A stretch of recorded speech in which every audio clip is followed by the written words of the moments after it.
नमस्कार, आदाब, सत श्री अकाल। कैसे हैं आप सभी लोग। तो भैया आप लोगों के लिए एक बहुत बड़ी अपडेट लेकर आ गया हूं। जितने बच्चे बिहार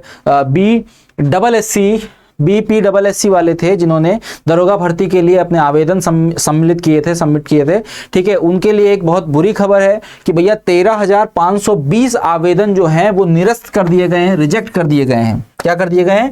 निरस्त या रिजेक्ट कर दिए गए हैं। कारण, 3 कारण बताए गए हैं। यहां पर 3 ग्रुप में इनको काटा गया है। 3 ग्रुप के वजह से इनको बताया गया कि भैया ये 3 कारण हैं जिनके वजह से हम आपका जो आवेदन है वो निरस्त कर दे रहे हैं।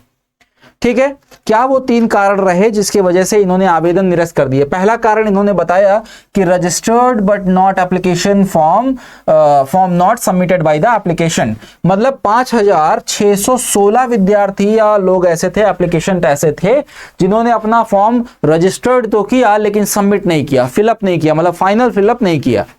ठीक है, सबमिट करने के बाद बी वाले में application form cancelled by the applicant. ठीक है, 7,608 लोग ऐसे पाए गए जिन्होंने अपना एप्लीकेशन फॉर्म ही कैंसिल कर दिया। ठीक है, और जो तीसरा वाला कैटेगरी है उसमें क्या हुआ, कई लोगों का फॉर्म इसलिए हटा दिया गया, इनवैलिड कर दिया गया, क्योंकि उन्होंने मल्टीपल एप्लीकेशन डाल दिए हैं। क्या कर दिए हैं? एक से अधिक आवेदन कर दिया है। मल्टीपल एप्लीकेशंस डालने की वजह से उनका आवेदन निरस्त कर दिया गया। ठीक, समझ रहे हैं। और दूसरी चीज, इसी में एक और कैटेगरी है जिसका फोटो और सिग्नेचर आइडेंटिफाई नहीं हो पा रहा है, उनका भी फॉर्म रिजेक्ट कर दिया गया है, रिजेक्ट लिस्ट में डाल दिया गया है। ठीक, तो ये एक बहुत बड़ी संख्या है, 13,520 एक बहुत बड़ी संख्या है परीक्षार्थियों की जिनके साथ ये घटना या ये सूची जिनके लिए तैयार की गई है। तो अगर इस सूची में आपका नाम है तो ये बहुत ही गंभीर बात है कि आप एक गोल्डन अपॉर्चुनिटी को मिस कर जाएंगे, क्योंकि आप इस फॉर्म को भरे होंगे और भरने के साथ साथ ही आपने उसकी तैयारी वगैरह शुरू कर दी होगी और आपने यही सोचा होगा कि इस परीक्षा को देकर हम कहीं ना कहीं अपनी जॉब के लिए तैयार हो जाएंगे, अपनी एक सरकारी परीक्षा, सरकारी भर्ती के लिए तैयार हो जाएंगे। जबकि यहीं पर आपकी रोक लग गई है, आपने फॉर्म ही सही नहीं भरा है, या आपने उस फॉर्म को कई बार भर दिया है, या आपने फोटो सही नहीं लगाई है, एप्लीकेशन सही नहीं भरा है, फॉर्म को फुल फाइनल सबमिट ही नहीं किया है, रजिस्ट्रेशन करके आप भूल गए, रजिस्ट्रेशन करके आपने फॉर्म सबमिट नहीं किया, कई कारणों से आपका फॉर्म निरस्त कर दिया गया। ठीक है, इसके लिए एक बहुत सूची जारी की गई है जो कि करीबन 200 कुछ पन्नों की सूची है। ठीक है, और यहां पर 251, 56 या ऐसे करके कुछ पन्नों की एक सूची, बहुत बड़ी सूची जारी की गई है। आप देख सकते हैं यहां पर कई बच्चों के नाम, कैटेगरी और उनका फॉर्म क्यों निरस्त किया गया है, इसका कारण इन्होंने बताया है। मतलब आयोग ने पूरी लिस्ट जारी की है। अब सर हम अपना नाम कैसे ढूंढें, हम कैसे पता कर पाएंगे कि हमारा नाम भी कहीं ऐसी लिस्ट में तो नहीं है जिसका फॉर्म रिजेक्ट कर दिया गया हो? तो भैया कैसे ढूंढेंगे? देखिए, मैं आपको बताता हूं कैसे आप अपने फॉर्म को ढूंढ सकते हो। आपको जाना है बिहार BPSC की वेबसाइट पे, होम पेज पे जाना है, जो कि Bihar police subordinate service commission की ऑफिशियल वेबसाइट है। सर इस पर पहुंचेंगे कैसे? तो भैया bpsc.bih.nic.in पे अगर आप जाओगे तो आपकी सबसे पहली गूगल पे यही वेबसाइट खुलेगी और इसको आप ऑन करोगे। इसमें आप देखोगे कि आपके लिए बहुत सारी न्यूज आती रहती है, अपडेट आती रहती है, विज्ञापन आते रहते हैं, महत्वपूर्ण सूचनाएं आती रहती हैं। सबसे पहली सूचना आप यहां पर देखोगे, इस पे लिखा है न्यू, और आपका जो नंबर है, जो आपका इसका कारण सही, देखिए क्या लिखा हुआ है, आवश्यक सूचना, बिहार सरकार गृह विभाग आरक्षी शाखा के अंतर्गत पुलिस अवर निरीक्षक के रिक्त पदों पर नियुक्ति हेतु प्राप्त आवेदनों में से अस्वीकृत आवेदन की सूची, कारण सहित उन्होंने बता दिया है। ठीक है, तो ये सूची आप लोगों के लिए जारी कर दी गई है, सूची आपको बता दी गई है। इस सूची को आप डाउनलोड करिएगा, अपना नाम जरूर चेक कर लीजिएगा कि क्या मेरा नाम तो नहीं है। अगर है तो क्या उसको सही करने का कोई तरीका है हमारे पास, और अगर नहीं है तो बहुत ही दुख के साथ कहना पड़ेगा कि आप इस परीक्षा में सम्मिलित नहीं हो पाएंगे। ठीक है, चलिए, ये तो हो गई बात आपके आवेदन की। अब बात ये निकल के आती है कि सर इन सभी कारणों से बचने का कारण और बचने का एक तरीका भी बता दीजिए, जब आप इतना बता ही रहे हैं तो। देखो होता क्या है बेटा, हम जल्दबाजी में क्या करते हैं, फॉर्म भरते तो हैं, लेकिन कई बार हम मान लो 28 साल के हो गए और हमने फोटो लगा दी 18 साल की। है ना। हमारे एडमिट कार्ड पे फोटो लगी है 18 साल वाली, जो मैंने 18 साल, जब मैं 18 साल का था तब मैंने खिंचवाई थी और उसका मैंने स्कैन करवा के रखवा लिया था, अब मैं वही फॉर्म में लगाता हूं। अब जब मैं इस फोटो को निकालूंगा, हो सकता है वो फोटो रखे रखे काफी पुरानी हो गई हो, या जब मैं परीक्षा भवन पे पहुंचूंगा और मैं दिखाऊंगा कि सर ये मेरा एडमिट कार्ड है, अब वो मैच करेगा, कहेगा शक्ल तो मैच ही नहीं कर रही है भाई, 18 साल के आप थे, 28 साल की दाढ़ी बाल हो गए, मेरे बाल देखो झड़ गए, पहले मेरे बाल पूरे थे। अब आदमी अगर एक नजर में वेरीफाई करेगा तो उसको शक हो जाएगा कि अरे यार कहीं शक के दायरे में तो नहीं व्यक्ति आ रहा है, इसकी फोटो मैच नहीं कर रही है ना, कहीं ऐसा तो नहीं कि ये किसी दूसरे व्यक्ति के, किसी दूसरे विद्यार्थी के जगह पर आकर परीक्षा देने की कोशिश कर रहा हो। तो ये सभी बहुत कारण बनते हैं। अब होगा क्या, अगर उसके शक के दायरे में आप आ गए, मान लीजिए आपने आईडी दिखाई या सब कुछ करके आप क्लास तक पहुंच गए, अब जितने लोग चेक करने आएंगे पहले आपको उठाएंगे, कहेंगे भैया पहले आप वेरीफाई कराइए, आधार दीजिए, फॉर्म भरिए, बताइए कि आप ही हैं, अगर नहीं होंगे तो क्या होगा, होंगे तो क्या होगा।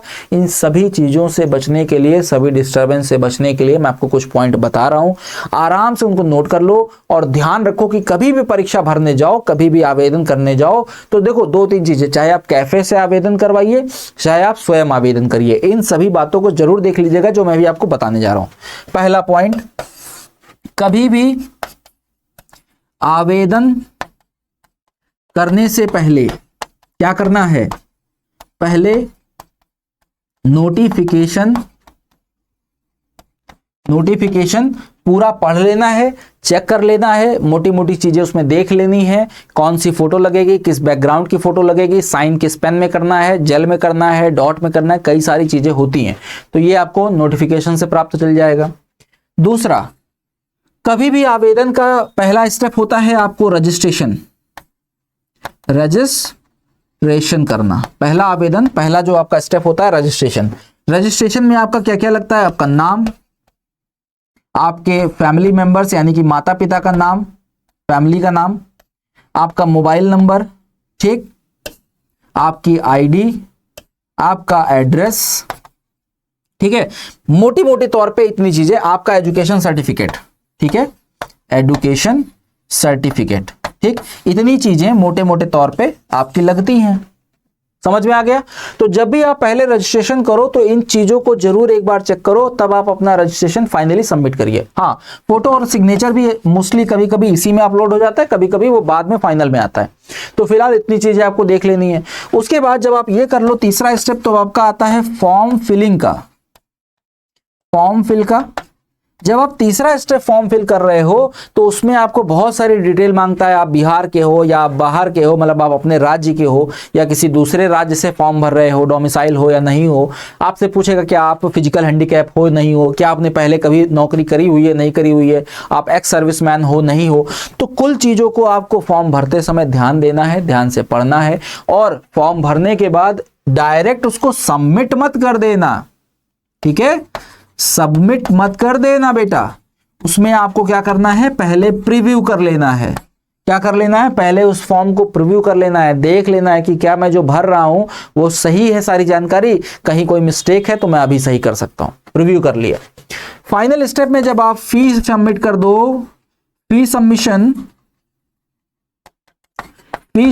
कर दो। और दूसरी चीज एक देख लो कि जब मैं फोटो और सिग्नेचर लगा रहा हूं, फोटो और साइन, तो क्या उसी फॉर्मेट में फोटो है जिस फॉर्मेट में हमारे आवेदन में मांगी गई है। और ये बात कहां पता चलेगी, स्टेप नंबर 1 नोटिफिकेशन में।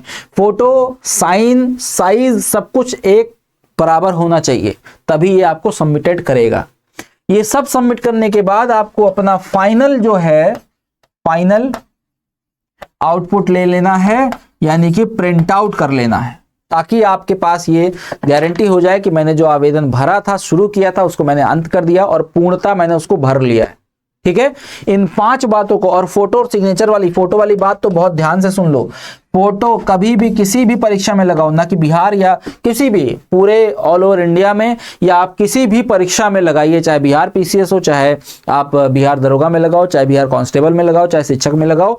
परीक्षा में लगाने वाले किसी भी आवेदन में अगर आप फोटो डाल रहे हो तो फोटो 3 महीने से पुरानी नहीं होनी चाहिए, 3 महीने से पहले की नहीं होनी चाहिए। आप हमेशा ध्यान दो कि हमें फोटो वही लगानी है जो 3-4 महीने पहले मैंने खिंचाई थी या अभी रिसेंट में खिंचाई है। ठीक है, क्योंकि यही सारी गलतियां आपके फॉर्म को निरस्त करवा देती हैं और आपके आगे बढ़ने के चांस को पीछे कर देती हैं। ठीक है, तो इन सभी बातों का आप ध्यान रखिए, अपना नाम इस लिस्ट में जरूर चेक कर लीजिए। हम आशा करते हैं कि हमारे जितने भी विद्यार्थी हैं उनमें से किसी भी विद्यार्थी का नाम इसमें नहीं है, या किसी भी अभ्यर्थी जो अपनी परीक्षा को लेकर, अपने रिजल्ट को लेकर, अपने उज्जवल भविष्य को लेकर, अपने माता पिता की इज्जत को लेकर अगर सीरियस है तो उसका नाम इस लिस्ट में ना हो, यही मैं आप सभी के लिए आशा करता हूं, प्रार्थना करता हूं। अगर आपका इसमें नाम है तो देखो, जिनका फॉर्म सबमिट नहीं हुआ है और जिनका फॉर्म आयोग ने स्वयं कैंसिल किया है उनके लिए तो चांसेस बहुत कम है, लेकिन जिनका फोटो शायद गड़बड़ है या सिग्नेचर गड़बड़ है तो उन्हें हो सकता है एक चांस मिल जाए। तो आप ऐसी किसी भी अपडेट के लिए अनअकैडमी के साथ बने रहिए। मैं अंकित कुमार द्विवेदी आप लोगों के लिए हमेशा लेकर आता हूं इस तरह की कुछ अपडेट जो आपके लिए काम की रहती है, ठीक है, और बिल्कुल परफेक्ट रहती है। तो आगे की अपडेट के लिए बने रहिए अनअकैडमी के साथ। मैं अंकित कुमार द्विवेदी इस वीडियो को यहीं पर खत्म करता हूं और आप लोग बेल आइकन जरूर दबा लीजिएगा, क्योंकि बेल आइकन ही एक ऐसा सिंबल है जो आपको कोई भी आने वाली महत्वपूर्ण वीडियो की जानकारी देता है और चैनल से जुड़े रहने के लिए, चैनल की यादों से जुड़े रहने के लिए आपको अग्रसर करता है। चलिए, तब तक के लिए जय हिंद, जय भारत। इस वीडियो को जरूर देखिएगा और अपना नाम चेक करके कमेंट में जरूर बताइए कि आप सेफ हैं या नहीं हैं।